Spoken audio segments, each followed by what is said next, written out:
Boa tarde, meus amigos. Estou eu aqui um pouco apertadinho ao lado do nosso amigo Jovenildo Pinheiro, que, conforme eu cheguei a dizer, me daria uma entrevista, certo? Não sei se ele está bem visto aqui por vocês. Deixa eu ver se eu ajeito um pouco a câmera para ficar melhor. Aqui assim.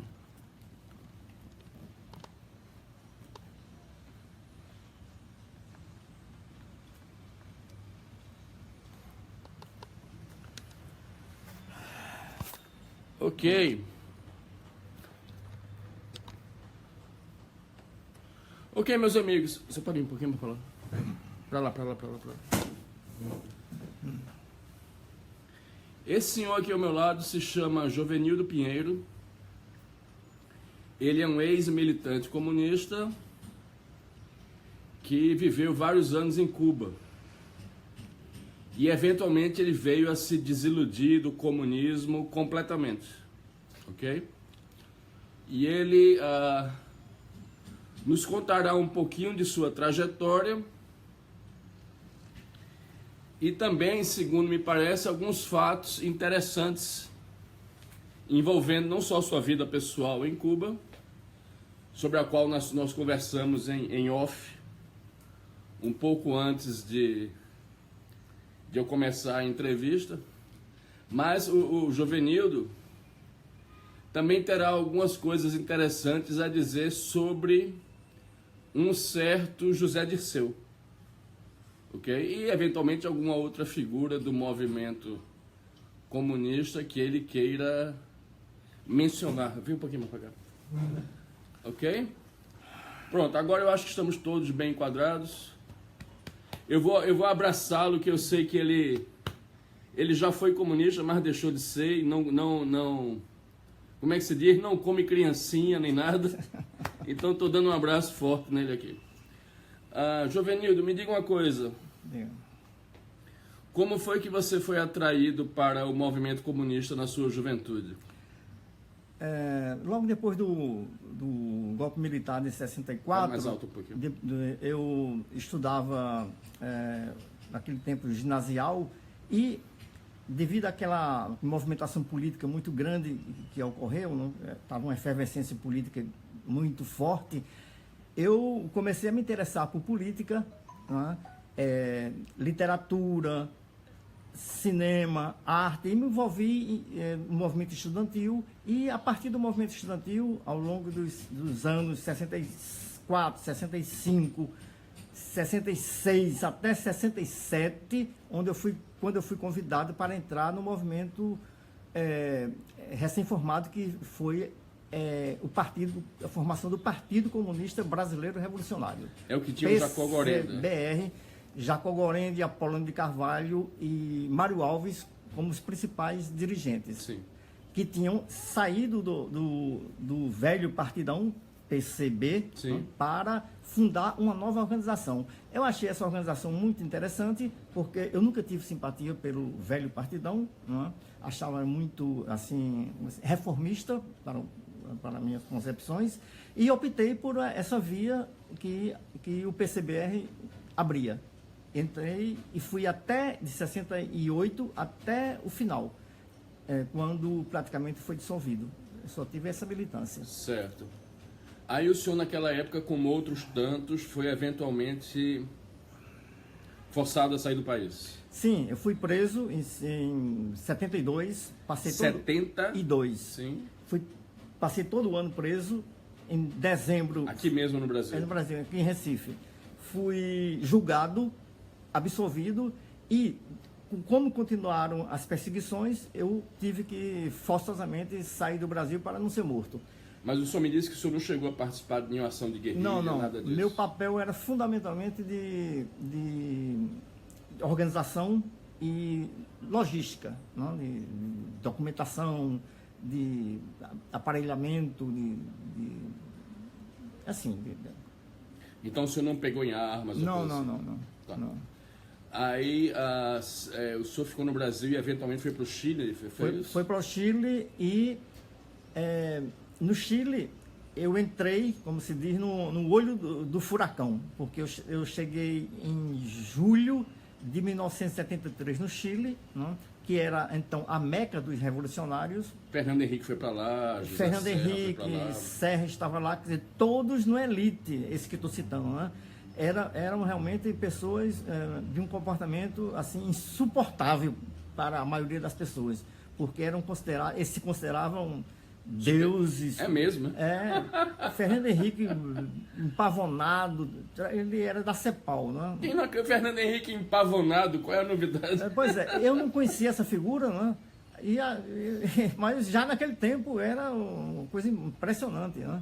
José Serra estava lá e outros estavam em universidades ou em departamentos econômicos das Nações Unidas e em outras instituições. Então havia pelo menos uns 2.000, mais ou menos, brasileiros, calculo por aí, já estabelecidos. E eu cheguei no início de agosto, né?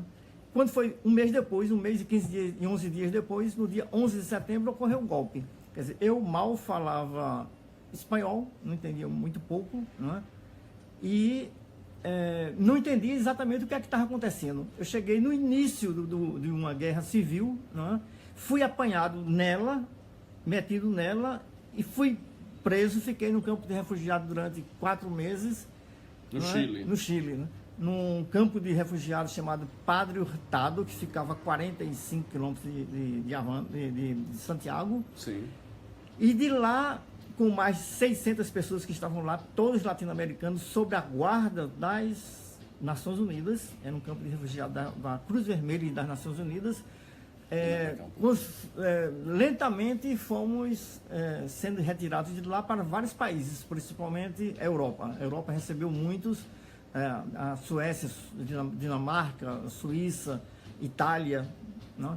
E só ficou um pequeno grupo, assim, de uns 150 mais ou menos, de revolucionários brasileiros e alguns latino-americanos que nenhum país do mundo queria receber, porque já eram veteranos de ações armadas em toda a América Latina e no Brasil, principalmente. Mas não era o seu caso, o Não. senhor era só... Não era o meu caso, né? Tinham, brasileiros tinham sequestrado embaixador americano, embaixador suíço, cônsul japonês, por aí vai. Então eram conhecidíssimos no mundo todo. E eu era, vamos dizer assim, um novato, neófito naquele ambiente, né? E a única saída que tinha para esse grupo era os contatos que eles já tinham, os canais estabelecidos antes, não? Com as suas idas e vindas em Cuba, treinamento, essas coisas, para voltarem para Cuba. Então, eles negociaram através das Nações Unidas e Cuba aceitou recebê-los. E eu, como ficaria de lado, porque eu não tinha ninguém que assim, me tutelasse, vamos dizer assim, dizer, não, isso aqui é nosso, né? Então, assim, sério, rapaz, você vai ficar aqui sozinho, nesse campo quando nós evacuarmos, saímos todos, o exército vai ocupar e vai levar você, ou matar você, sei lá. O exército chileno. Chileno. Você aceitaria ir conosco? Digo, eu. Para Cuba, no Para caso. Cuba. Eu, ainda na minha inocência, né, Ainda tinha ilusões. Achei, caramba, que naquele tempo ir para Cuba não era para quem queria, era para quem merecia, né? Era assim um status assim extraordinário, né? Não era para todo mundo, não. Eu aceitei. Botaram meu nome na lista e um dia depois me avisaram que meu nome tinha sido aceito. Então, qual não foi minha alegria, não, de dizer assim, ser aceito nesse grupo seleto de Isso era revolucionários. 1973 ainda? 74, início de 74. 74. Janeiro, fevereiro, por aí. Saímos para Cuba, Sim. com passagem de uma semana em Lima, Aí o no senhor Peru. disse que inicialmente, em off aqui, o senhor disse que inicialmente sua chegada a Cuba pareceu agradável, mas que depois tudo desandou. Certo. Quando eu cheguei em Cuba, fui entrevistado, eu e mais outros revolucionários, pela imprensa, e fomos levados para uma praia. Foram tratados como heróis inicialmente? Exatamente. Passamos direto por Havana, sem conhecer a cidade, e fomos para essa praia, nos arredores de Havana, imagino. É uma praia cercada, arame farpado, essas coisas tudo, mas toda equipada, né? Jogos, essas coisas tudo. Então, enfim, toda a mordomia possível. Eu achei que, pelo que nós tínhamos passado, né? Pela Revolução, essas coisas, aquilo era mais do que merecido. Por causa dos sofrimentos anteriores. Aí veio a cada dia, né, depois instalado, a cada dia nós íamos para uma casa lá do serviço secreto ser sabatinados por uma comissão lá. Até que chegou a minha vez. Aí disse: o que é que você deseja, jovem Nildo? Eu digo: eu desejo continuar a minha vida revolucionária, porque não tem mais. Minha vida foi essa, militante. Não. Ele disse: não, esqueça isso. Agora acabou isso. Aqui você vai por exemplo, você é historiador, né? Você vai trabalhar no Ministério ou da Educação ou de Cultura, uma coisa assim. Então, você fica lá no birô, carimbando papéis, pregando selo, enfim. E depois vai para casa, uma casa montadinha, tudo direitinho, um apartamento, não é? Mensalmente,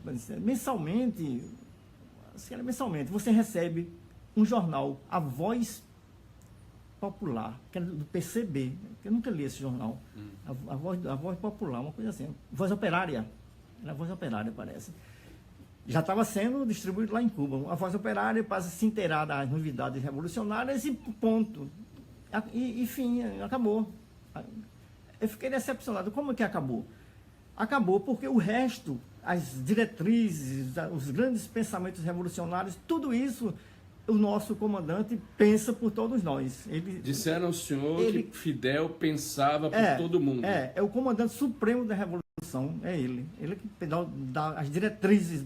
Não temos nada que está optando por nada, achando que é isso. Não tem nada que achar nada. Aí eu digo: ó, não estou de acordo não. Sem pensar, realmente eu me sentiria morto em vida, um zumbi. Né? Ele disse: não, você não está entendendo o espírito da coisa. Então, para entender, melhor, amanhã você vai para esse endereço que a gente está dando aqui, então, para ficar lá, trabalhando. Que era uma fábrica metalúrgica de aço, móveis de aço, né? Com regime de os operários, 300 e poucos, todos apenados, todos estavam pagando penas pequenas, não eram crimes hediondos não, mas estavam lá para um regime semi-forçado, vamos dizer assim. O senhor foi trabalhar no lugar onde estavam condenados a pequenas penas. Pequenas penas. Então, eu chego lá, né, olha, me mandaram aqui com esse papel, então, a recepção lá do serviço secreto e tal, você é jovem Nildo? Sabe fazer alguma coisa aqui? Me mostraram lá na fábrica, todo mundo trabalhando, tal, pesado. Os negros imensos, tal, uma camisa enrolada na cabeça, tatuagens, o dragão da maldade, mamãe te amo, coisas assim, um negócio impressionante, né? Aqui não é bem a academia que eu imaginava não, mas tudo bem, né? Sabe fazer alguma coisa aqui, alguma máquina, operar alguma máquina dessa? Não. E aqueles instrumentos ali na parede, que estavam encostados, que eram vassoura e vassourão, vassouras e um vassourão. Eu sei, conheço aquilo ali, lá de casa. Então, pega aquilo ali e começa a varrer isso aqui. Às 5 horas da tarde, tudo tem que estar limpo, o primeiro, segundo andar, perfeito. Aí eles colocaram para ser varredor. Varredor.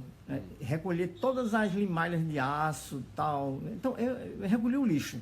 Era o meu papel. Quer dizer, o senhor é um homem com formação superior. Exatamente. Formado em História? Formado em História, exatamente. Agora, atualmente, mestre em História. Né? E ficou lá como varredor de chão. Aí, o pensamento dele é o seguinte, né? O que é que ele gosta mais na vida? Quer fazer feliz dele as obras completas de Shakespeare, uma resma de papel, e manda ele escrever uma tese ou traduzir alguma coisa aí e tal. Aí ele ficará feliz. E se der assim um martelo, prego, essas coisas e tal, ele ficará infeliz porque ele não sabe nada disso, nunca pegou nisso. Então eles fazem virar você exatamente o contrário. Né? Eles pegavam, colocavam a pessoa para fazer aquilo que o inverso do que a faria feliz. Feliz, exatamente. Não é? Eu não gosto de matemática, até hoje não sei matemática. E lá, pior ainda, era que todas as medidas, não é? Em Cuba é assim, eu não sabia, não é? As medidas são em polegadas. Não é um sistema métrico decimal, não é? 5 centímetros mais 5 centímetros, 10 centímetros, nada disso. 1/8 com 3 sétimo, com meia polegada, com não sei o que tal.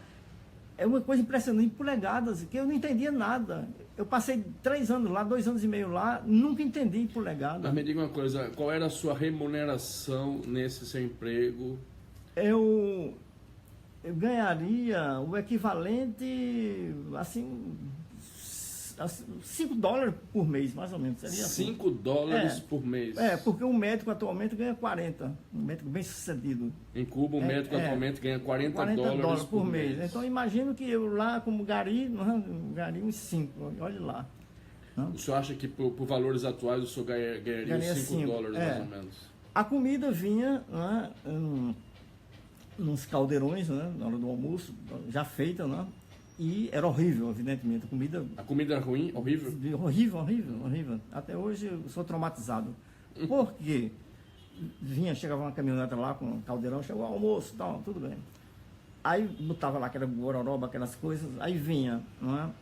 Sistematicamente, ano após ano, vinha asa de galinha, perna de galinha, nossa, cabeça de galinha. Nossa. Aí eu perguntava depois, anos depois eu perguntei, eu digo, olha, tudo bem, tudo certo. Pelo que eu entendi de biologia, a galinha tem aquele papo, né, aquele peito, né, aquelas coisas. Onde é que estão aquele material, né, de que é feita aquela coisa? Ninguém sabe. Por que vocês só me dão as extremidades, as asas, os pés e a cabeça? A mim e a todos os outros, né, evidentemente, né? Da mesma coisa, carne, né? Por que é que vem a língua do boi, vem a pata do mocotó do boi? Eu sei que é forte tudo aquilo, né? Tudo bem, mas não tem aquele lombo, aquelas coisas, não? As carnes mesmo não serviam? Não serviam. Só serviam as extremidades dos bichos, né? Mas não a carne. Não a carne, então... O senhor estava me dizendo antes, aqui em off, o senhor estava me dizendo que a coisa mais difícil em Cuba é a pessoa conseguir comprar um quilo de alcatra, por exemplo? Não, agora, até hoje, é impossível. Você não pode chegar agora e dizer, eu quero um quilo de alcatra. Vai dizer que você está louco, né? Porque não se encontra carne, né? Em Cuba, você tem outra coisa, um erro. O serviço secreto lá é muito bom, mas ineficiente. No meu caso, foi ineficiente. Por quê? Porque se eles entendessem um pouco do ser humano, não é? Eles teriam, assim, vamos dizer assim, me destruído no primeiro dia, da seguinte forma. Quando eu disse, eu não aceito, então o que é que eles fariam? Isso, eu percebendo depois, né? Anos depois. Eles diziam, ó, chefes, ele não aceita não. Ele está aqui nessa praia e tal, e vai dar problema esse rapaz, vai dar problema. Faz o seguinte, ele quer sair de Cuba. Então, vamos dar $5, $10 mil a ele, né? Uma passagem de avião para o IEM do Sul, qualquer coisa dessa, então, e mandar ele embora. Quando, no futuro, né, Gustavo ou qualquer outro perguntar, o que é que você achou de Cuba? Disse, nada. Eu fui numa praia, comi muito bem, joguei voleibol, essas coisas, nada. Não pergunto mais nada porque eu não sei de nada. Mas não. O que foi que me fizeram? Me transformaram num cubano. Então, eu tenho aqui... Você diria que o senhor viveu como um cubano? Tipo. Eles me transformaram no cubano. Me deram a chamada libreta de alimentação cubana. Sim. De comprar alimentos e roupa cubana. Uhum. Todo pão que o diabo amassou, que o cubano comia, eu comia também. Não é? Quer dizer, o povo come mal... E desse mal eu comia também. E em quantidade, é pouco, é razoável? Pouquíssimo. Você vai... na libreta, que eu vou deixar um exemplar para você aí, você vai num mercadinho, né, e compra uma palma de banana, aí ele marca lá, por mês, uma palma de banana. Então, 1 quilo de batata também, pronto, acabou. Por mês é isso. Né?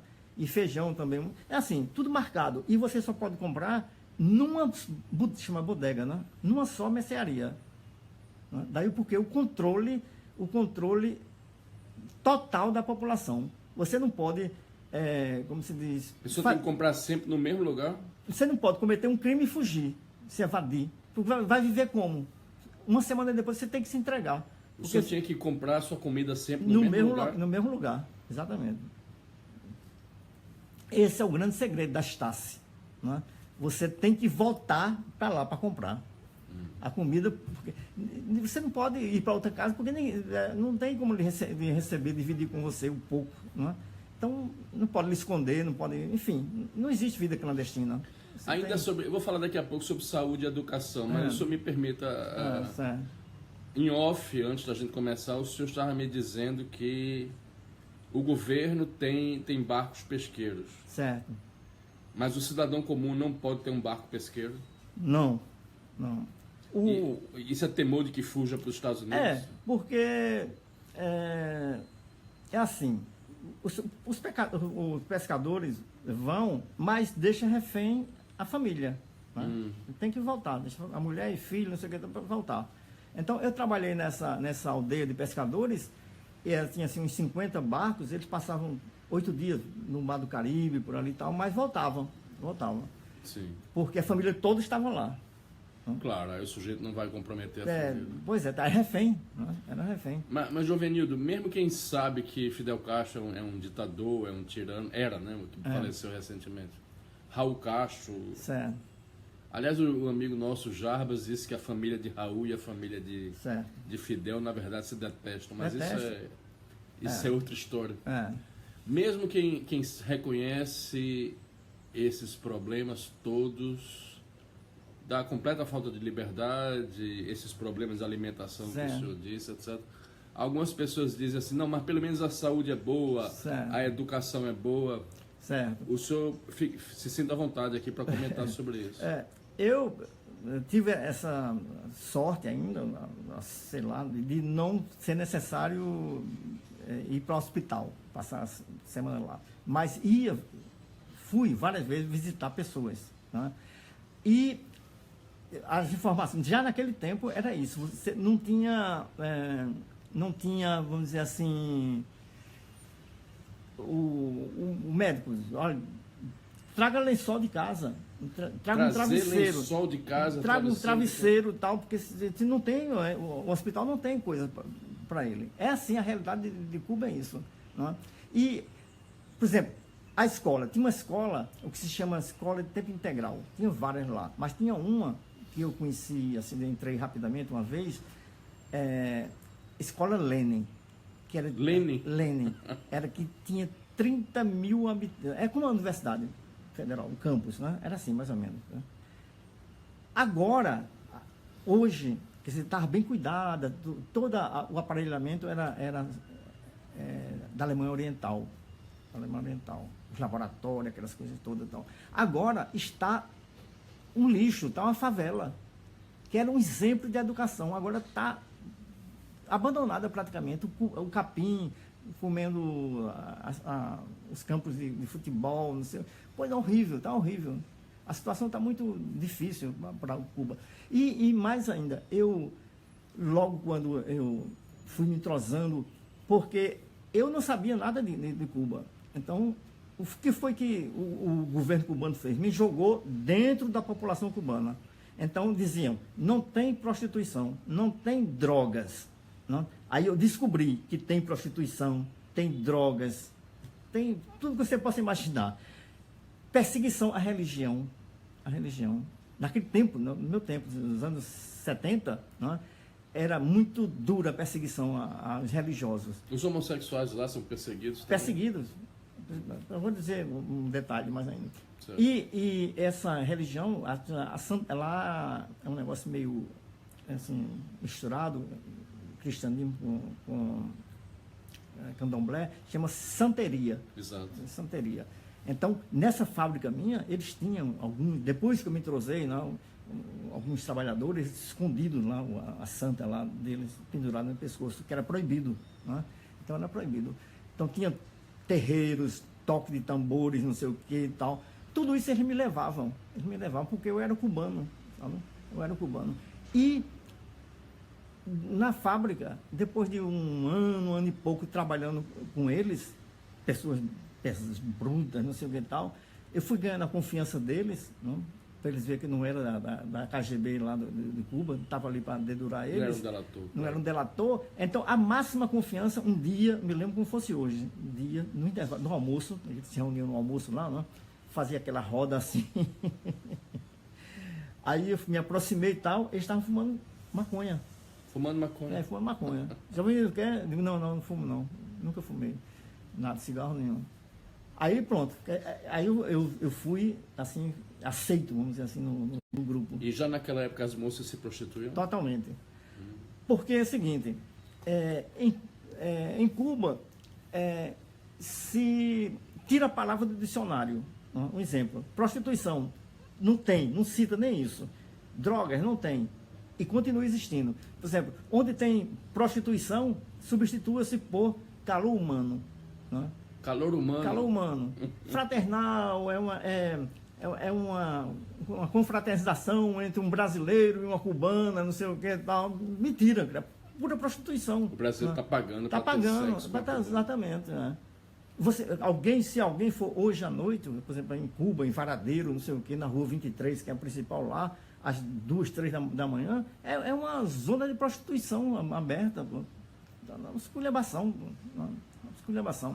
E, no caso dos homossexuais, né, eles foram, no início da Revolução, foram os que mais sofreram, né, porque tinha uma pessoa lá, um dos líderes da Revolução, que se transformou numa figura emblemática como homofóbico mor. Quem foi esse? Che Guevara. Che Guevara, exatamente. Todo mundo sabe disso, não é? Eu não sei por que razão eles ficavam ensandecidos com homossexuais. E implantou campos de trabalhos forçados. Che Guevara implantou campos de trabalhos forçados para homossexuais. Especificamente para homossexuais. Baseado naquela teoria, o trabalho os fará homens. Quer dizer, é uma ironia pesada isso. Né? Quer dizer, quando a esquerda, essa mesma esquerda no Brasil que enverga camisa de Che Guevara, fica ao mesmo tempo falando de movimento gay, chega a ser uma ironia grotesca. Né? Grotesca. O mais recente livro que eu escrevi, minha tese universitária, mestre de história, foi sobre Lampião. Sim. Lampião e a herança cultural. Então, depois de escrever minha tese, eu cheguei a concluir. Eu achava antes que Guevara, pela a propaganda e tal, era um grande militar, estrategista, tático, sabe? Tinha talento militar. Tinha talento militar. Cheguei à conclusão, eu tenho que dizer, depois de escrever meu livro, que ele, como militar, estrategista e tático, ele não atacaria as sandálias de Lampião. Eu estou dizendo, Jovenil, estou dizendo isso, estou dizendo. Era de uma incompetência atroz. Lampião tinha mais talento total. Organizacional, tudo, como militar. Tudo, se duvidar, tinha até mais coragem. Possivelmente. Do que Che Guevara. Che Guevara. Porque o Che Guevara, né, ele não era bem quisto. É difícil. Ele era chamado de o fedorento, né? El Concho, uma coisa assim. Né? Concho é porco. Né? É porco. Chancho. Choncho, não é vocês. É porco. É porque ele não tomava banho, né? Não tomava banho, exatamente. Aí ele fica, todo mundo. Quer dizer, os cubanos, para descobrir isso, que é muito fechado o sistema lá, mas para descobrir, o cubano não gostava. Porque o cubano sabe que ele matou muitos cubanos. Então, um argentino veio da Argentina para encher o saco lá dos cubanos. O senhor acha que, no fundo, o Fidel se livrou dele, mandando ele lá para... Totalmente. Para as brenhas claro, do Congo primeiro e depois para a Bolívia. Exatamente. Há um livro, agora recente, que saiu, as 3 mortes de Che Guevara, né? Onde esse autor, né, que é um brilhante jornalista e tal, ele tenta minimizar a figura de Che, né? Essas 3 mortes, né? Principalmente na terceira, da Bolívia. Né? Mas é o seguinte, o Che Guevara foi para o Fidel, né? Como um instrumento útil. É impressionante como uma pessoa dita tão inteligente como Guevara tenha se iludido, né, com um velhaco como Fidel, mentiroso. Né? Enganou ele, deu as piores tarefas e ele aceitou de bom grado. Né? Ele começou a matar logo na Serra Maestra. Né? Sim. Matou friamente lá e tal. Então, quando tomou o poder, Che Guevara aceitou, Fidel convidou e ele aceitou para os piores cargos. Ele foi cuidar da fortaleza de La Cabaña. La Cabaña. Mandou matar centenas de pessoas. Às vezes matava pessoalmente. É que ele tinha o maior prazer de matar pessoalmente. Sem julgamento, sem nada. Não é? Há um caso célebre de uma velhinha, uma mãe assim, de 70 anos, que conseguiu entrar no gabinete dele na cabanha e implorando dizendo que não estava conseguindo dormir, preocupada com o filho que estava preso ali e tal, e não sabia as condições dele. E isso estava impedindo ela de dormir. Aí foi o que ela fez, não sei se você sabe essa história. Ele disse, guarda, traga o rapaz aqui. Trouxe um rapaz menor de idade, 17 anos de idade tinha. Devia ser neto, então. Trouxe ela, tá aqui seu neto, tá vendo ele? Tá calmo agora, tá? Tô. Aí Che se levantou, né, e atirou no rapaz, na cabeça do rapaz. Meu Deus do céu. Veja bem, isso é verdade. Disse, agora a senhora pode dormir tranquila que sabe que ele está morto. Que ele está morto. Meu Deus. Durma em paz hoje. É um canalha, né? Ele fez isso e ninguém pode me demitir, pô. Ninguém pode me demitir. O jeito de fazer isso é um canalha, não é? É? Completo. Depois foi ser ministro de Economia. Incompetente, não sabia nada. Nada daquilo. Tudo destruiu a economia. Ministro não sei de quê, de indústria também, não deu certo. Aí no livro diz, essa foi a primeira morte. A segunda morte foi o Congo. Né? O Congo. Aí teve, antes de ir para o Congo, teve isso é célebre, né? O discurso dele na Argélia. Você chegou a ver esse discurso dele? Né? Não. Um discurso extraordinário. Pô. Onde ele, no acesso de lucidez, né? Ele vinha não sei de onde, de uma viagem, não sei aonde e tal, e Cuba já estava alinhadíssima, não, com a União Soviética. Então, nessa reunião dos países não alinhados em Argel, não, ele fez um discurso extremamente violento contra a União Soviética, sim, dizendo que a União Soviética e os Estados Unidos não se distinguiam em nada na política imperialista, não sei o que, estavam massacrando os povos, não sei o que, tal. Então ele exigia que Cuba se separasse imediatamente da União Soviética. E passasse a adotar a linha chinesa? Algo assim, que ele estava namorando a China. E Fidel ficou em Cuba assim, alucinado. Os russos disseram, dá um jeito desse cara, mano. A hora é essa. Aí, esse foi um dos momentos mais que eu vi, assim, pela televisão, mais dramáticos, assim, onde ele deveria ter tomado juízo na vida. Ele foi recebido na porta do avião em Havana por Fidel, entraram num jipe, né? Ele, pela fotografia, a reportagem você vê, ele com andar pesado, um ombro curvo. Quem né? estava? Che Guevara, pela chamada que ele levou, a esculhambação que ele levou. Porque quem mandava mesmo era Fidel. Então, a partir daí, aí ele foi para a Bolívia. Para Bolívia não, para o Congo. Foi a segunda morte dele. Depois, ainda não deu certo. Pessoal, peço que compartilhem, porque vem coisa mais quente ainda pela frente, viu? Aí, o que fazer com ele? Para a Bolívia. Manda ele para a Bolívia. Então, Fidel, não é, manipulou, jogou ele na Bolívia.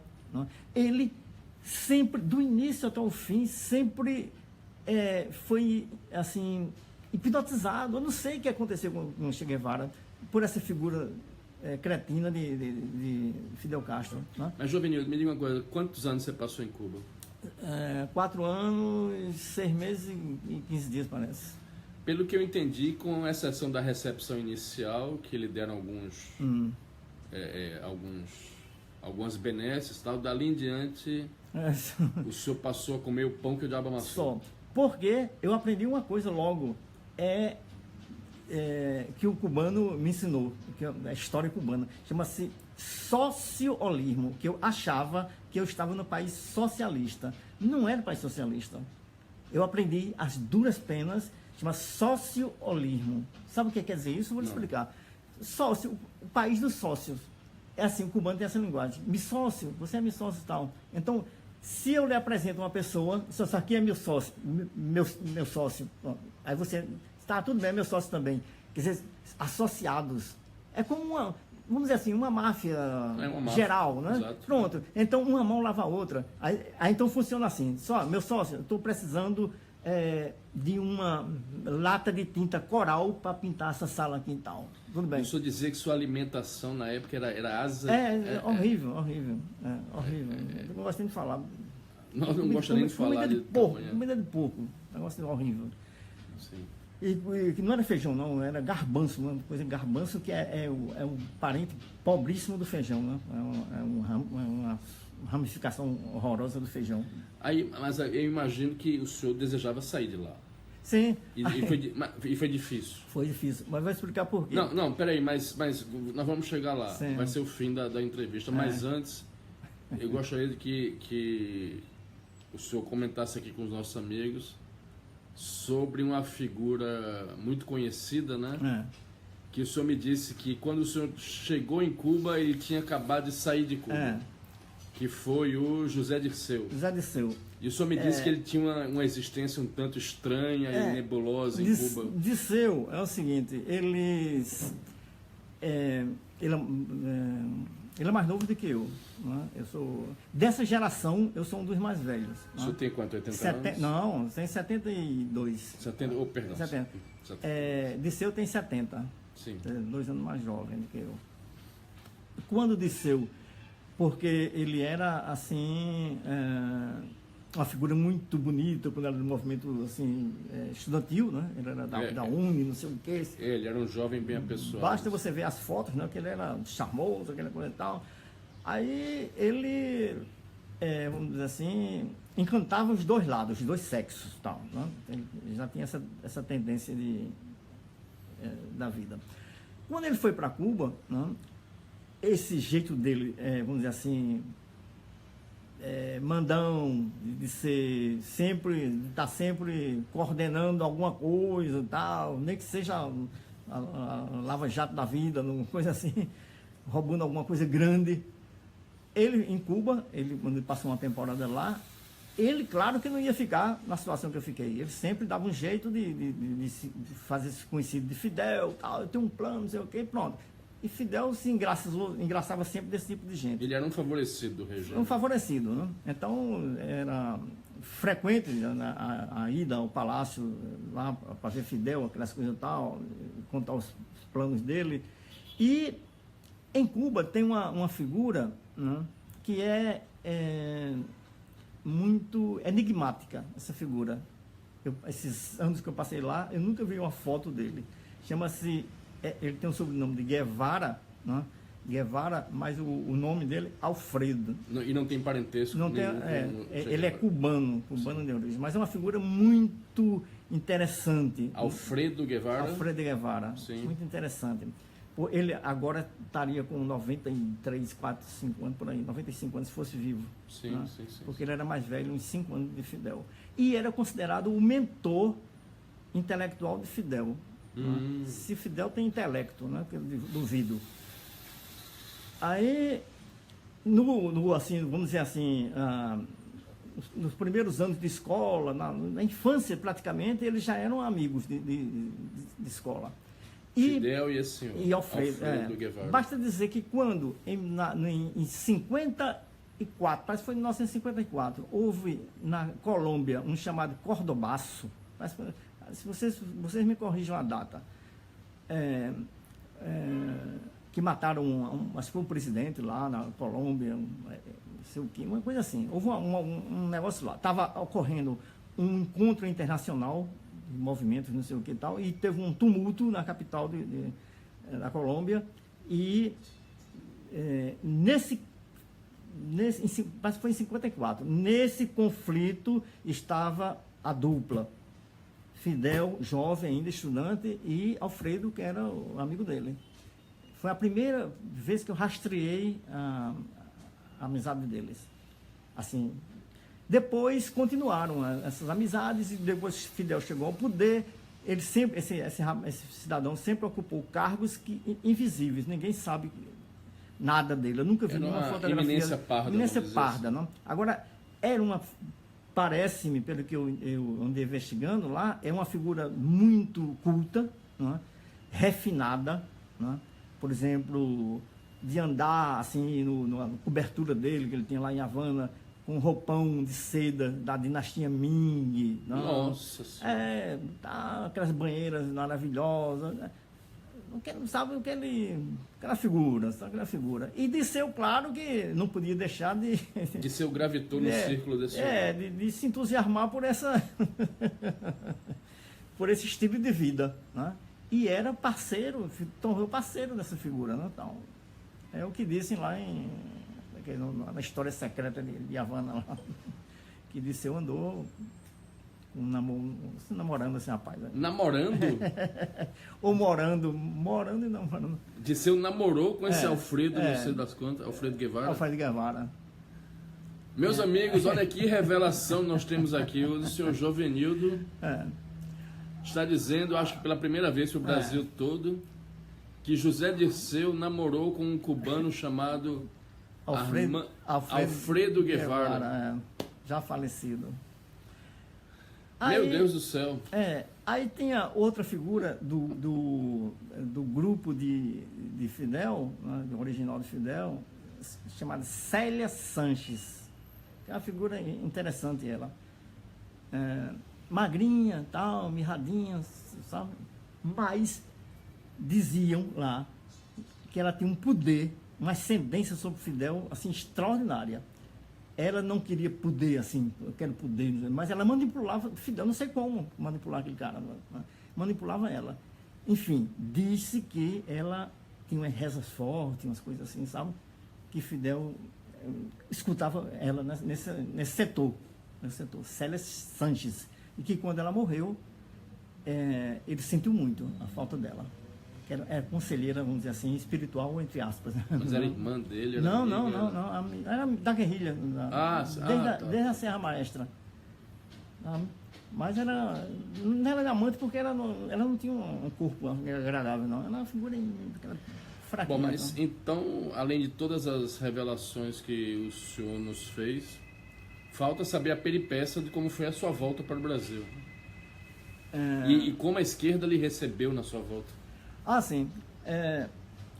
Bom, aprendi isso, para não interromper, esse negócio do socialismo, né, que o cubano... Socialismo. Eles, quando se acham sócios, então, pronto, é uma irmandade. No caso da pintura que eu disse, olha, eu quero um quarto de tinta para pintar aqui e tal. Agora, em contrapartida, o que é que você precisa? Eu digo, olha, eu estou precisando de uma lâmpada de 25 volts ou 50 volts lá para minha cozinha e tal. Pode deixar comigo, pronto. É troca por troca. Quer dizer, o cara... Um escambo, na verdade. O cara tira de algum lugar, que ele não pode comprar a lata de tinta, e eu tiro de algum lugar a lâmpada e a gente faz... Não. A palavra é essa, um escambo. Cuba vive uma economia de escambo. Troca, sabe? E esse termo de socialismo vem de cima, eu aprendi depois, vem de cima, da cúpula, do birô político de Cuba, do poder máximo, onde agora Raul está sentado na cadeira com 8 generais. Então, eles se consideram sócios. Um é do Ministério do Interior, outro é do Ministério da Justiça, outro é do Ministério do Exército, outro é do Ministério de tal, e um negro, general negro, é o ministro das forças chamadas de prontas respostas. O que quer dizer isso? O eufemismo, pronta resposta é isso. algum local se rebelou, a resposta é imediata. Pronta a resposta é isso. Grupo de extermínio assim, seletivo. Tá, vai lá e... É um negro, um general negro. Ou seja, alguém ameaça algum movimento contra-revolucionário, sim, claro. Eles vão lá e matam imediatamente. Esse general preto, né, o negro, é o único negro. Então, são sócios, eles são sócios. Agora, tem um problema de hierarquia, não é? Como historiador, eu fico assim, estranhando essa coisa de hierarquia. Por quê? A sucessão de Cuba, não é? Raul, não é? Quer que o filho seja o sucessor. Não? Que o filho dele, Raul. Raul. Alejandro Espín, não Castro, não? Porque ele não gosta do termo do tio, né? Castro. É Espín, parte da mãe, né? Alejandro Espín. Alejandro Espín, ele tem 54 anos agora, não? Eu conheci, não. Eu vi esse rapazinho, esse garotinho, há 50 anos atrás, em Havana. Eu ia passando com um colega cubano, né? Aí do outro lado da calçada de uma escola, ele disse, aquele menino que vai entrando com a bolsa nas costas é o filho de Raul. Né? Bem magrinho ele. Ele disse, se eu soubesse que ele ia se transformar nessa peste. Quer dizer, não há harmonia entre as famílias. Não. Aí esse Alejandro, né, que ele tem um olho de vidro, perdeu um olho não sei aonde, ele, lá, o pessoal da alta cúpula, quase que da família, se referindo a ele diz o seguinte, né, a expressão é essa. O que é que você acha de Alejandro? O que é que acha dele? Essa pessoa do círculo íntimo disse, ele é uma pessoa mala, malíssimo. Ou seja, perverso, mal. Malíssimo. Quer dizer, eles, parentes, estão dizendo isso, não sou eu, não. O senhor não vê perspectiva de liberalização do regime? Não. E outra coisa, sim, esse negócio da hierarquia. Por quê? Quando estão reunidos esses generais, não é? Raul impôs a presença do filho, que é coronel. Ele não é general, é coronel. Aí vê que acontece a contradição, que eu percebi. Não percebi não, que é tão fácil isso perceber. Alguns ficam cochichando entre eles. A reunião vai começar não? Não, vamos esperar a chegada veja bem, do coronel dos generais. Isso não pode dar certo, pô. Tirando onda entre eles mesmos, sabe? Coronel dos generais. Deixa o rapazinho chegar para começar aqui. Ou seja, já não há respeito mútuo ali na... Assim, intramuros, vamos dizer assim, entre eles, ficam tirando onda, só esperando, não é? E Raul, não, tem que ser ele. Esse coronel vai ser o meu sucessor e passar por cima de você. E qual foi a peripécia de sua volta ao Brasil? A peripécia foi a seguinte... Depois de tantos sofrimentos. É uma coisa que é complicada. Mas vamos lá. É complicada. Veja bem, eu, conhecendo o esquema... Depois que eu conheci, né, é isso né, que eu estou metido, quer dizer, uma tirania absoluta, sem possibilidade nenhuma de sair. Eu não tenho como sair daqui, porque eles ficavam tirando onda. Né? Disse, olha, jovem, você para sair daqui, alguém tem que lhe convidar, rapaz. Um país tem que lhe convidar.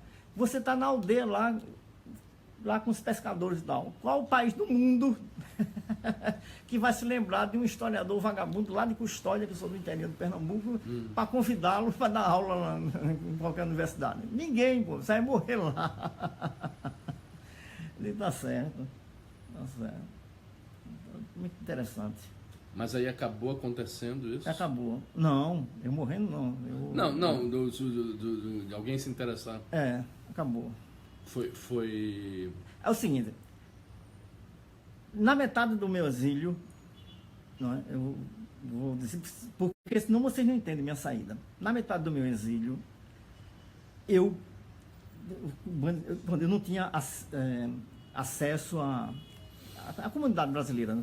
Estou descartada, ninguém quer falar comigo e tal. Aí eu comecei a falar com todo mundo de outros países, Sim. Sabe? De México, de Bolívia, não sei o que, contra a vontade dos cubanos. Né? porque eles segregavam as pessoas em bairros. Você fica, Bibiribe fica uma nacionalidade, dizem, não se misturem. Mas aí eu, como era freelancer, né, ninguém me queria, então eu estava em todas. Então comecei a me articular. Juntei-me com outro brasileiro, que era excluído também desse grupo, e começamos, daí porque eu comecei a me formar. O senhor era o excluído dos excluídos. Excluídos, exatamente. Ninguém me queria. Ninguém me queria.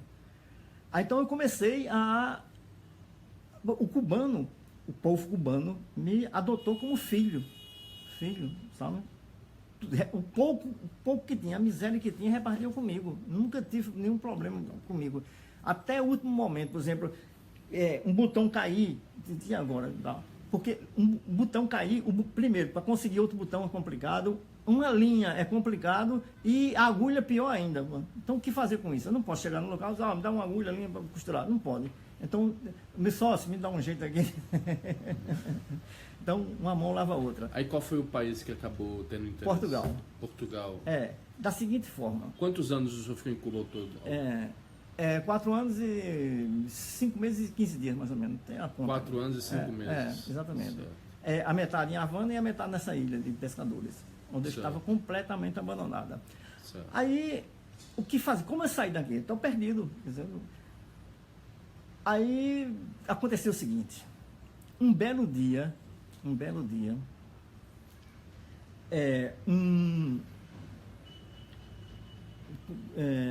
um revolucionário chileno, Tupamaro, chamado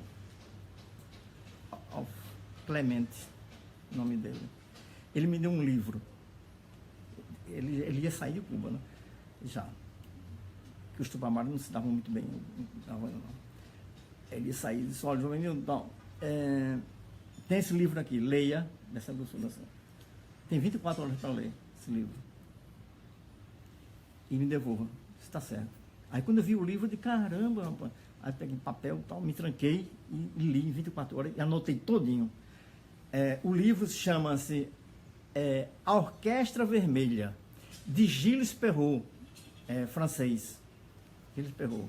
O que é a Orquestra Vermelha? Alguém sabe? Não sabe. Foi a maior organização do serviço secreto da União Soviética na Segunda Guerra Mundial, atuando em Paris. O chefe era Leopold Trepper, era o chamado grande chefe. Ele, entre outras façanhas, foi o que mandou a data correta, dia 22 de junho de 1900 e tal, a Rússia será invadida. Pronto. Foi a invasão da Rússia pela Alemanha. A Operação Barbarossa. Leopold Trepper avisou. Então, é uma das façanhas dele. Né? Aí, o livro, ele ensina como Trepper montou uma orquestra vermelha. Né? A orquestra vermelha, né? Em vários países, com sede na Bélgica, com sede na Dinamarca, enfim, fez toda uma operação e que ele negociava com os nazistas, né? Fazia pontes, fazia isso, aquilo outro, engenharia, não sei o quê. Era um Odebrecht da vida, uma coisa assim. Né? Então, ele era um cara muito bem apessoado e tal, enganou todo mundo, não é? E era financiado pelos nazistas. Os russos disseram, quanto quer para montar isso? Disse, nada, os nazistas pagam isso aí. Então, o Terceiro Reich, pronto, para se resumir, o Terceiro Reich era, para a Orquestra Vermelha, uma fortaleza com telhados de vidro. Porque ele sabia tudo. Assim, estava infiltrado em tudo. Um exemplo, apenas para ilustrar. Se Hitler dissesse, anota aí, secretária, a invasão da Rússia vai ser um dia, pronto. Me envie isso aqui. Aí uma cópia já ia para a Trepper, né? Algo assim. Quer dizer, era instantâneo as informações, sabe? Sim. E isso desconcertou, né, toda a máquina nazista. Aí, principalmente a infiltração. Então, eu comecei a palavra é essa, né? Recrutar pessoas para a orquestra, sem dizer que era orquestra, evidentemente, né? Os cubanos, né? Uns que trabalhavam no Ministério de Justiça, outros que trabalhavam no Ministério de não sei o quê, para tratar um trabalho extremamente perigoso. Por exemplo, apenas um exemplo, né? Eu era muito bem informado. Ao me vendo na rua, dizendo, não, esse cara aí está perdido, né? Não está sabendo de nada. Mas eu estava sabendo de tudo. A Veja, a Isto É, não sei o quê, os documentos secretos dos partidos. Por quê? Porque tinha uma pessoa minha na biblioteca, seria um exemplo assim, Biblioteca Central, Nacional, né? E essa pessoa, de extrema confiança deles, né? Era de extrema confiança minha também. Ele recebia, era encarregado de receber Veja, Isto É, não sei o quê, todas as revistas, Newsweek, aquela Time, o que for, do mundo todo, recebia, aí separava. Comitê Central, Birô Político, isso aqui é o Birô Político, essa aqui, rasurada, isso não presta. Essa rasurada ia para mim. Digo, essa rasurada que as rasgadas, que o pessoal não gosta de ler, né? Tem que ser perfeita. Sim, mas qual foi a relação disso com Portugal para a sua saída? As pessoas queriam sair de Cuba de todo jeito. Alguns revolucionários. Tem um cubano, mas de algum revolucionário. Estamos sufocados, não sei o que e tal, não podemos ficar aqui e tal. E montávamos um esquema de saída para esse pessoal. Esquema de saída.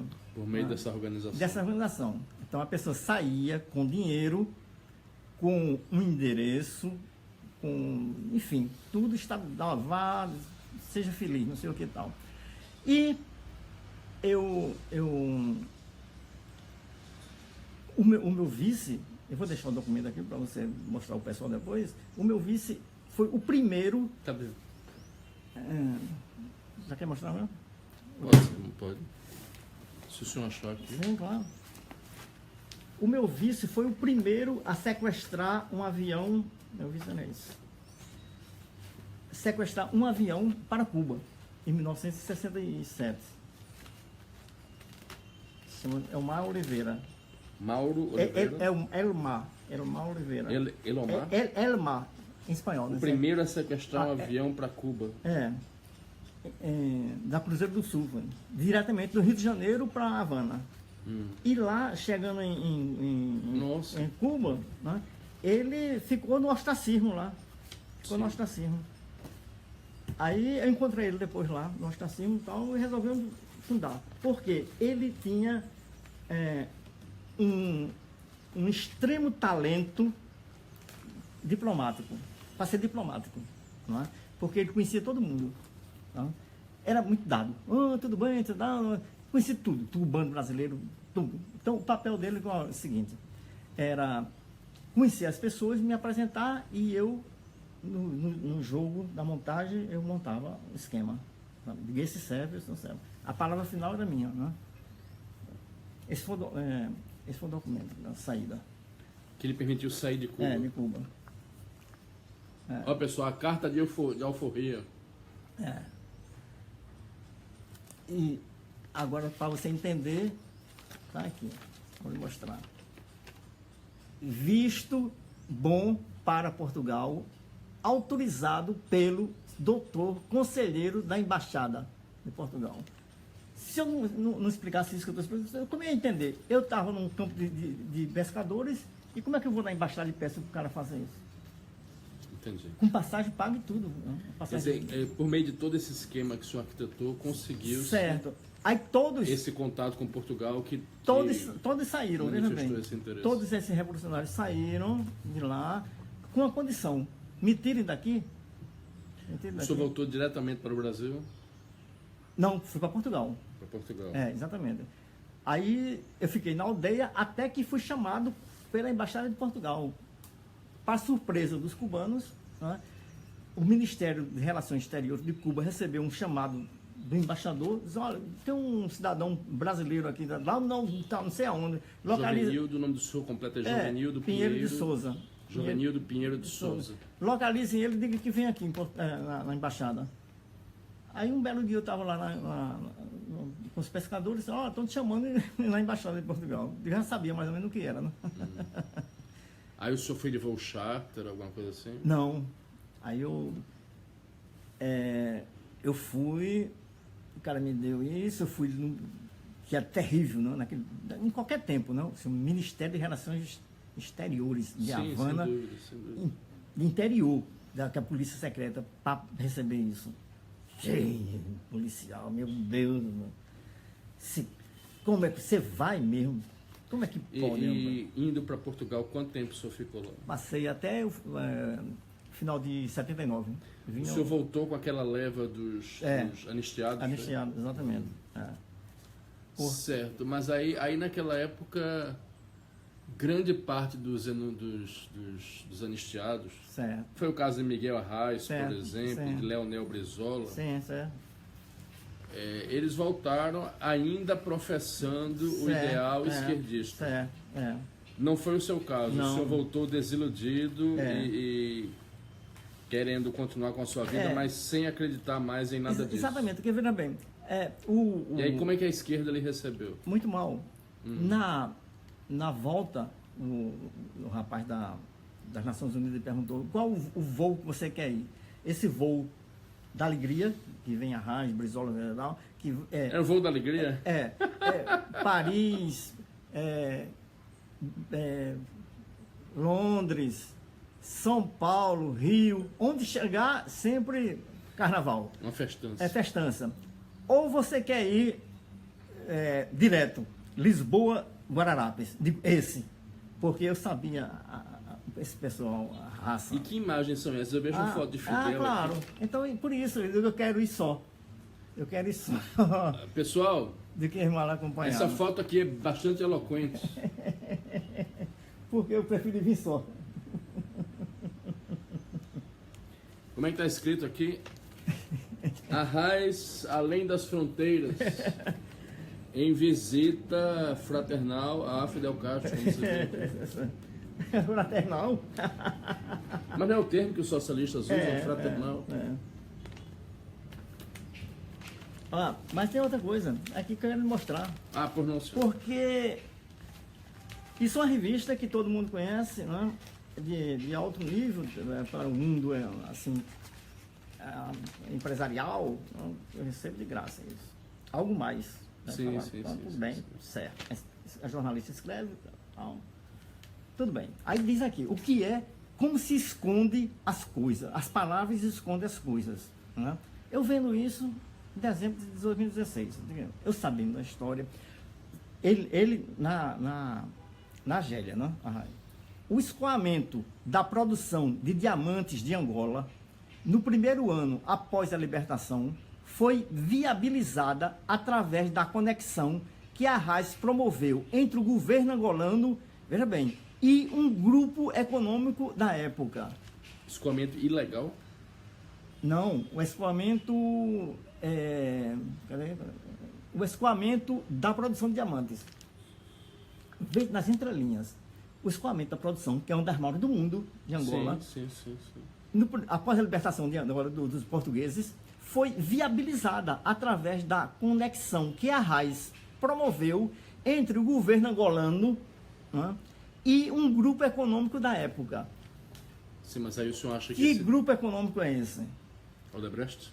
Não, é maior. Porque, vejam bem, quem mexe com diamantes, se você pode ir no YouTube da vida e tal, quem são... Pessoal, isso é sério e grave, viu? Quem são os maiores dominadores, vamos dizer assim, do comércio mundial de diamantes? Você vai achar dois. The Boers? The Bear, exatamente. E outro, da Bélgica, me parece. Um da África do Sul, né, e outro da Bélgica. São esses que dominam. Ninguém mais vende uma pepita que não for na mão deles. Então, você sentar um desses 12 grupos e negociar uma das maiores produções de diamante do mundo, quanto é que você levou? Essa figura deve ter levado nessa transação. Bom, aí eu não sei. Não. Você vê os descendentes deles são vivos ainda. Como as palavras são usadas para esconder essas coisas. Não sei, pronto, não sabemos. Mas o dinheiro caiu em caixa. Mas é certamente curioso, né? O que a Raiz teria a ver com isso? É estranho. Convenhamos, o que a Raiz tem a ver com os diamantes. Como é que chama? Os diamantes de Angola, né? Tá aqui. Que é algo um pouco estranho, realmente é. Tá aí, não foi eu que escrevi, não. Foi a pessoa ligada a ele. Né? E me diga uma coisa, só para a gente completar, o senhor chegou a conviver com que figuras assim do movimento revolucionário daqueles anos todos? Gregório Bezerra? Não, alguma figura? Francisco Julião? Não, Francisco Julião, não. É o seguinte, Francisco Julião foi antes de mim, né? Foi em 64, aí a família dele, a metade da família dele estava em Cuba, quando eu cheguei. E depois que eu saí, estava lá ainda, continuaram lá, em Havana, que adoram o Fidel, né? São os correspondentes, né? É como se fosse um tio deles, tal, tudo bem, tá certo. Foram sempre bem relacionadas. Mas eu conheci familiares de Julião lá, em Havana. Estudaram lá, ficaram lá a vida toda. O senhor está convencido, a gente vai terminar daqui a pouco, certo. Só para... Eu achei extraordinária a entrevista, inclusive eu notei que em momento algum houve menos de 70 pessoas ali assistindo. Chegou num determinado momento a ter 90 pessoas assistindo.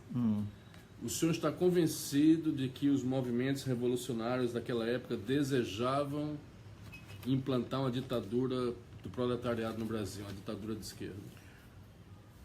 Pelo que está escrito, era isso. Era o programa dos próprios partidos. Exatamente, o programa do PCB. Está lá. Eu vou negar isso? Não posso negar. Não está escrito lá? Lutamos para isso, para instaurar a ditadura. Quer dizer, quando eles falam de democracia, isso é um eufemismo, na verdade. Exatamente. Que não é o que eles querem. Não é. Nunca quiseram. Não é. Exatamente. É. Okay. Bom, meus amigos, vamos chegando ao fim aqui dessa entrevista. Eu achei simplesmente extraordinária pela riqueza de revelações que a entrevista conteve. Conheci o senhor Jovenildo hoje mesmo, que eu havia dado a ele meu endereço e ele veio para cá. Conversamos uma hora mais ou menos em off, né, para nos inteirarmos dos fatos, saber como seria a condução, né, da entrevista. Teve essa surpresa para mim extraordinária desse comentário de que José Dirceu teria tido certos tipos de relações com as quais a gente normalmente não o associa, não é verdade? Mas deixando de lado esse aspecto assim de personalista, né? Porque afinal de contas a vida sexual das pessoas não é um problema nosso. O que ressaltou de uma maneira evidente é que nós temos aqui um homem que um dia teve convicções de esquerda, mas estando lá em Cuba, um país, evidentemente um país comunista, ele pôde conhecer a realidade da vida, não do cidadão de alto padrão que vive nas altas esferas do poder, mas do cidadão cubano. Ele mesmo disse aqui em vários momentos que ele vivia como um cubano. E nos contou, né, como comia não apenas em baixas quantidades alimentares, né, baixas calorias. Calorias, exatamente. Né, devia ser muito magro na época, eu imagino. Eu tava... E além disso, a comida de péssima qualidade. Ele pôs abaixo esse mito da boa saúde cubana, pelo contrário, deixou claro que uma pessoa que tem que se hospitalizar em Cuba precisa levar de casa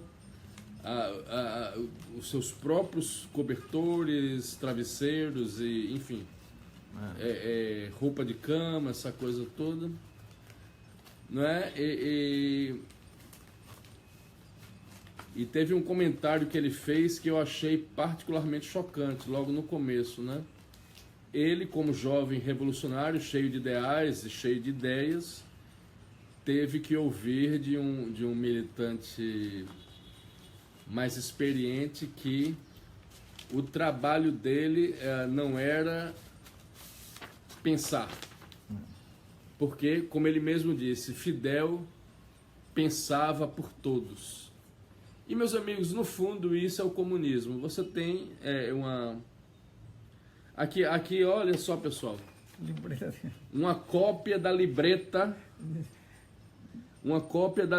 cubana, o papelzinho que diz... Anualmente, todo cubano recebe isso aqui para comprar roupa e alimentar-se. Anualmente. Se perder, morre de fome.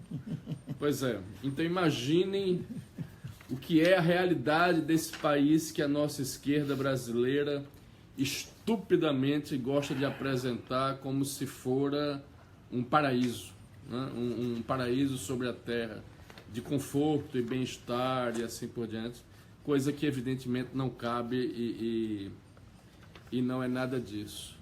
Me parece que alguém perguntou sobre um livro que o senhor vai escrever sobre Lampião. Já escrevi. Já escreveu? É, tá aqui.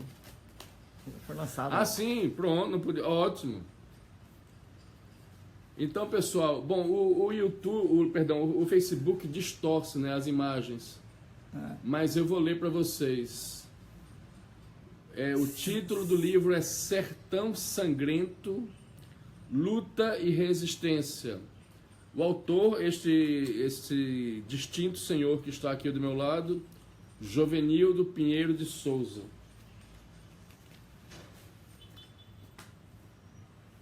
Ok, pessoal? Sertão Sangrento, Luta e Resistência, Jovenildo Pinheiro de Souza. Então, meus amigos, evidentemente eu vou passar isso depois para o YouTube também, né? E depois disso, eu não sei nem o que dizer mais, né? Porque a vontade que dá é continuar 3 horas.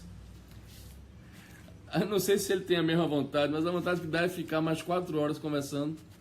Eu posso encerrar? Mas sem dúvida, me dê essa honra, por favor. Quando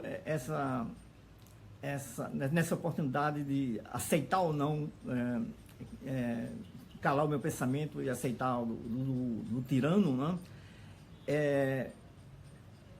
Eu senti aquele prazer enorme, assim, fantástico, que só se sente uma vez na vida, dizer: senhores, minha honra, a pouca honra que eu tenho, ou não, pouquíssima, não está à venda. Simplesmente não está à venda. Não me rendo. Pode me matar. Porque, agora, para ilustrar isso que eu estou dizendo, se eu aceitasse isso, vamos dizer, tem uma lei, voltando um pouco atrás, que eu sempre, nas minhas aulas de história e tal, eu cito, né? É uma lei da vida que diz o seguinte: vejo o bem, aprovo e faço mal. É bíblico isso. Não é? São Paulo diz isso também. Aprovo e faço mal. O vídeo não. Também. Todas as pessoas, nós, eu, o Estado, todo mundo, sendo ser humano, passa por essa situação a todos os instantes da vida.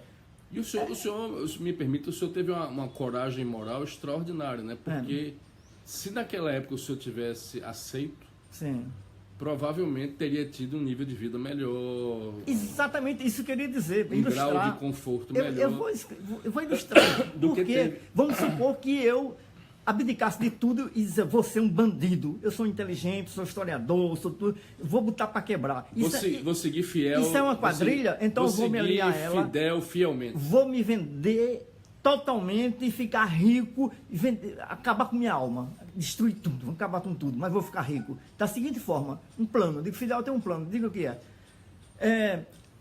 Lula vai chegar ao poder, tal, fazer uma parceria, né, com o movimento sindical brasileiro, a CUT, não sei o que tal. com a Embratur, não? Você me nomeia como responsável pelo turismo, não? A gente vende essa imagem paradisíaca de Cuba, do país revolucionário, trazem esses idiotas pagando prestação, 80 prestações, não sei o que tal, não? Eu recebo essas comitivas de sem teto, sem terra, o que for, não é? No pé da escada, oferecendo charutos e um emblema de Che Guevara, não sei o que e tal. Mostro os cabarés de prostituição, faço tudo, você me dá uma parte e o resto não você leva, você, Raul, certo? E eu me divirto e todo mundo tira vantagem nisso, às custas dos idiotas, tá certo? Pronto, eu faria isso. O senhor teria se integrado à cúpula do regime? Não, teria se dado bem, não? Estaria muito mal, não é? Não bem, muito mal, porque eu não estaria... moralmente. Moralmente, porque eu não estaria diante de você, não teria a oportunidade de ter lhe conhecido, não teria formado minha família, meus amigos de 50 anos atrás, que conhecem minha retidão, pequena ou não, mas me conhecem. E para ilustrar, eu gostaria, a mim mesmo, né? A mim mesmo, de relembrar apenas uma frase de um combatente da Comuna de Paris, que eu li isso há muitos anos, em 1870 e poucos, né? Na Comuna de Paris, que esse combatente, depois de vários dias de combate, já de 75 anos de idade, os cabelos brancos, tal, todo tingido de pólvora, foi preso por uma patrulha militar, né? E um capitão lá mandou fuzilá-lo, vai fuzilá-lo. Pegaram ele, amarraram ele e botaram ele numa lama, um esgoto, assim, para ser fuzilado. E o capitão, jovem, de 25 anos, bigodezinho e tal, tudo certinho, perguntou a ele, tem algumas palavras para dizer? Ele disse, tenho. Disse, senhor capitão, veja bem, né? Eu combati a minha vida, toda a minha vida, dura e bravamente. Eu acho que, pelo menos, eu conquistei o direito de não morrer da merda. O capitão bateu continência, senhores, tirem ele dali, bota no lugar seco. Disse, agora pode me fuzilar. Muito obrigado, capitão, pela honra. Certo. Então, eu gosto... uma bravura. Eu li isso quando eu tinha 20 anos de idade e tal, nunca me saí disso. E é uma honra para mim ler e saber que eu vibro com essas coisas. A nossa amiga Naira pediu que o senhor escreva um livro sobre as suas experiências. Certo. Esse homem aqui é uma enciclopédia, pessoal. Assim, ele pode não ter vivido tudo, né? Porque ele viveu digamos assim, uma fatia da coisa. Mas dentro disso é uma verdadeira enciclopédia. Ele conheceu a vida cubana por dentro e por fora. Aproveito, né, para recomendar que pesquise no YouTube, essas informações sobre a Orquestra Vermelha, que você vai encontrar, está aqui. Amigo da gente estava, era super espião judeu, Leopold Trepper. Esse senhor aqui. Sobre a Orquestra Vermelha, era uma organização que... No YouTube tem um documentário sobre a Orquestra Vermelha, para vocês entenderem como eu saí de Cuba, graças aos ensinamentos desse cidadão. Então, meus amigos, eu devo dizer o seguinte, eu acho que... Bom, obviamente hoje eu fui coadjuvante, né? Eu só fiz fazer algumas perguntas. Eu considero essa a live mais importante que eu já fiz. Eu considero que aquilo que o senhor Jovenildo nos trouxe foi de uma significação simplesmente extraordinária.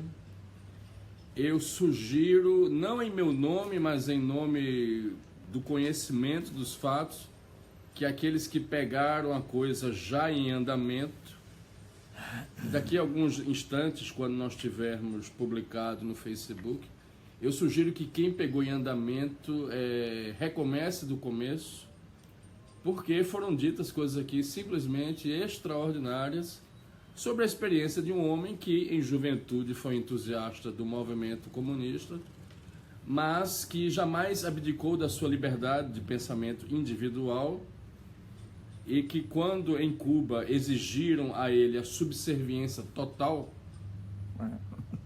face ao pensamento de um tirano supostamente infalível, né, que é uma característica dos regimes socialistas, ele corajosa e resolutamente diz que não abdicaria de sua liberdade de pensamento e de expressão. Se tivesse dito sim, poderia ter colhido as benesses do sistema, mas ele disse não. E por causa disso, como vimos, ele comeu da banda podre durante 4 anos e meio, comia cabeça de galinha. O que é que o senhor disse mesmo que comia? Asa e pés. Os pés Asa, pés e cabeça de galinha. Quer dizer, a carne mesmo desapareceu. E, aliás, ele tinha me dito que alcatra lá em Cuba é artigo de alto luxo. Então, tivemos aqui ao nosso lado um verdadeiro exemplo de coragem moral e um homem que, por força da maturidade, da experiência, da vivência, abandonou por completo a crença nessa utopia completamente absurda e descabida do socialismo, né, que supostamente criaria um mundo perfeito e sem conflitos. Antes de terminar, você falou meus conhecimentos, enciclopédia, por acaso, né, quando eu me aposentei do arquivo de Olinda, não sei o que tal, aí fizeram essa reportagem comigo, porque durante 30 e tantos anos eu trabalhei no arquivo de Olinda. Olha, ele não está deixando eu acabar, então não vamos acabar, vamos continuar até amanhã de manhã. Mas tá bom. Como é? Guardião em... De um tempo em papel. Guardião de um tempo em papel. E tudo isso são revistas, né? Pasquim, Opinião, Lampião, Movimento. Tudo sobre a minha guarda. Tudo sobre... Então a sua casa deve ser uma Não, é no arquivo de Olinda. No arquivo de Olinda. Eu era o guardião. No arquivo de Olinda. Porque o senhor trabalhou lá? Era o chefe. O senhor foi o chefe. Aí fizeram essa reportagem comigo. Do arquivo de Olinda. Há 2 anos atrás. Olha, eu não tenho nem palavras, juro por Deus, eu sei que é um chavão, mas eu não tenho nem palavras para lhe agradecer, meu caro. Muito obrigado. Eu que agradeço. Muitíssimo obrigado por essa entrevista. Eu considero que foi uma ocasião simplesmente extraordinária. Agradeço no momento são 168 pessoas que estão nos assistindo. Quem pegou pela metade, peço que veja depois, do começo. Certo. Porque realmente, penso eu, foi uma ocasião extraordinária. É isso aí, meus amigos. Muitíssimo obrigado a todos. Fiquem todos com Deus. Até a próxima. E até a próxima. Um grande e caloroso abraço. Tchau. Tchau, tchau.